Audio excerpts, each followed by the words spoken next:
Hello बच्चों, आज हम लोग एक और क्वेश्चन सॉल्व करने वाले हैं न्यूक्लियर फिजिक्स का। ये भी बहुत ही आसान सा क्वेश्चन है।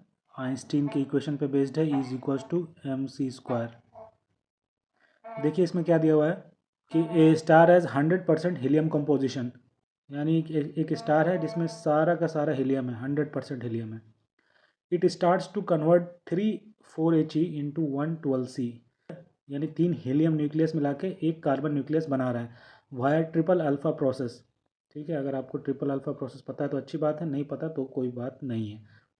इक्वेशन ये दिया हुआ है, 3 हीलियम न्यूक्लियाई मिला के एक कार्बन 12 बन रहा है और कुछ एनर्जी रिलीज हो रहा है। आपका ये इक्वेशन दिया हुआ है, 3He4 आपका बना रहा है 12C प्लस कुछ एनर्जी रिलीज हो रहा है। The mass of star is 2.0 into 10⁻32 kg, ये मास ऑफ स्टार दिया हुआ है। And it generates energy at the rate of 5.808 into 10⁻30 वाट। इतना एनर्जी वो जनरेट कर रहा है इस रेट से, यानी पर सेकंड वो कितना एनर्जी जनरेट कर रहा है ये दिया हुआ आपको 5.808 इंटू 10⁻30 वाट, यानी इतना जूल एनर्जी जनरेट कर रहा है पर सेकंड। तो पूछ क्या रहा है, the rate of converting this helium nucleus to carbon nucleus is n into 10⁻42, where n की वैल्यू पूछ रहा है। अगर इस रेट से हीलियम कन्वर्ट हो रहा है 12C में तो n क्या है। हीलियम न्यूक्लियस का मास दिया हुआ है और कार्बन न्यूक्लियस का मास दिया हुआ है, तो सिंपल सा है बच्चों। टोटल इतना जूल एनर्जी पर सेकंड रिलीज होना है, तो इसके लिए कितना रिएक्शन होगा वो निकालना है। तो सबसे पहले एक रिएक्शन में कितना एनर्जी रिलीज होता है ये पता करते हैं, ये Q, फिर वो नीचे डिनोमिनेटर में लाके डिवाइड दे देंगे तो कितना रिएक्शन चाहिए वो निकल जाएगा। तो चलिए एक रिएक्शन में कितना एनर्जी रिलीज होता है Q वो निकालते हैं। उसका फॉर्मूला सिंपल है, mass defect into C²। Mass defect देखिए क्या हो जाएगा, 3 इंटू हीलियम का मास 4.0026 माइनस 12 इतना U इंटू C²। देखिए U को मैं पिछले क्वेश्चन में भी यूज़ किए थे, वही वैल्यू रट लीजिए, वही यूज़ करेंगे। 931/C² इंटू C², इतना मिलियन इलेक्ट्रॉन वोल्ट। ठीक है, सिंपल है। तो ये आप मल्टीप्लाई करके घटाओगे तो इसकी वैल्यू तो 0.0078 आ जाएगी इंटू 931, इतना मिलियन इलेक्ट्रॉन वोल्ट। यहाँ तक तो आपका क्यू सिंपल निकल जाएगा। कितना रिएक्शन चाहिए वो आप निकाल सकते हो, नंबर ऑफ ये फ्यूज़न रिएक्शन रिक्वायर्ड, जिससे इतना वाट एनर्जी वो रिलीज़ करे। ये तो सिंपल आ जाएगा आपका, सिंपली 5.808 सॉरी यहाँ 8 होगा, है ना, 0.0078 इंटू 931 मिलियन इलेक्ट्रॉन वोल्ट है। इसको मैं जूल में कन्वर्ट कर दूँ तो मिलियन के लिए 3.6 आ जाएगा और ये हो जाएगा 1.6 इंटू 10⁻−19। ये आपको सॉल्व करना है। ठीक है, और यही सॉल्व करना इस पूरे क्वेश्चन का पहला क्रक्स है। ठीक है, देखिए 19 में से ये 6 गया तो -13 हो गया, ऊपर जाके क्या बन जाएगा 10⁻43। ये यहाँ हटा दीजिए, ये यहाँ हटा दीजिए, ये यहाँ हटा दीजिए, तो ये बन गया 10⁻43। आंसर में 10⁻42 है, तो इसको मैं 42 ही बना देता हूँ अभी और इंटू 10 लिख देता हूँ।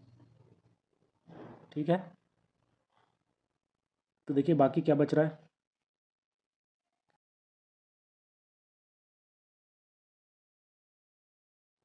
तो अपने को ये निकालना है, ये तो पावर में वैसे भी दिया ही हुआ है, n⁻10⁻42 ये निकालना है। और ये अभी n नहीं होगा बच्चों, इसको सॉल्व करने में आपको मेहनत लगेगी, ये आपको करना ही पड़ेगा, मल्टीप्लाई डिवाइड जो भी है। ठीक है, ये आप करो, इसमें मेहनत आएगी। ठीक है, यहाँ से ये हटा दो तो ये 100 हो जाएगा। ये देखिए 16 से कट रहा है। ठीक है, तो ये एक सिंप्लीफिकेशन तो हो रहा है। ये ज़ीरो यहाँ से हटा दो, ये ज़ीरो यहाँ से हटा दो, तो एक ज़ीरो यहाँ और बढ़ जाएगा। तो देखिए ये भी 3 से कटेगा, ये भी 3 से कटेगा, तो फाइनली इतना सिंप्लीफाई होके आ जा रहा है 121/26 इंटू 931 इंटू 1000। इसको आपको सॉल्व करके निकालना ही पड़ेगा, थोड़ा मेहनत आपको एग्ज़ाम में करवा रहा है वो। तो इसकी वैल्यू रफली आ जाएगी 4.998 इंटू 10⁻42। और ये क्या है, इतना रिएक्शन होना चाहिए पर सेकंड। ये नंबर ऑफ़ रिएक्शंस हैं बच्चों, ध्यान रखिएगा, number of fusion reactions required.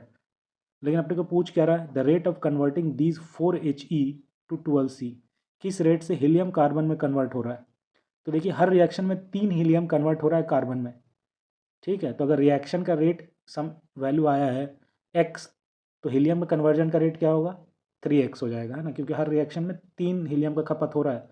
तो आंसर आपका n जो होगा वो 3 इंटू दिस होगा बच्चों। तो वो रफली हो जाएगा, ये लगभग 5 मान के चलिए, तो ये 15 इंटू 10⁻42 होगा। इस रेट से आपका 4He कन्वर्ट होगा हीलियम न्यूक्लियस कार्बन में, ठीक है। तो आंसर कई जगह 5 दे के छोड़ दिया है, लेकिन वो नहीं होगा आंसर बच्चों, आंसर होगा 15 अगर हीलियम का कन्वर्जन का रेट पूछा जाए तो, ठीक है। तो ये थोड़ा सा कंफ्यूजिंग है ये, तो अपने को तो इसका आंसर 15 लिखना है, ठीक है। तो आई बात समझ में। पिछले क्वेश्चन से ये थोड़ा सा बढ़ा हुआ है, ज़्यादा भारी भी नहीं है। मास डिफेक्ट निकालना है और फिर उसके बाद सिंपल यूनिटरी मेथड लगाना है। अच्छा, इस क्वेश्चन में ये 2 पॉइंट देने का क्या मतलब है, एक तो ये कि ए स्टार हैज़ 100% हीलियम कंपोजिशन। देखिए इसका यूज़ ये है कि यहाँ पे क्या निकालना है, rate of conversion of helium to carbon, ठीक है। तो 100% हीलियम होगा, यानी ये सारा का सारा एनर्जी जो है वो हीलियम से आ रहा है। अगर ये 100% नहीं होता तो मान लीजिए हाइड्रोजन भी होता है, तो कुछ हाइड्रोजन के फ्यूजन से भी एनर्जी रिलीज़ होता, तो इतना एनर्जी जो है वो हाइड्रोजन के फ्यूजन से या हीलियम के फ्यूजन से ये पता नहीं होता।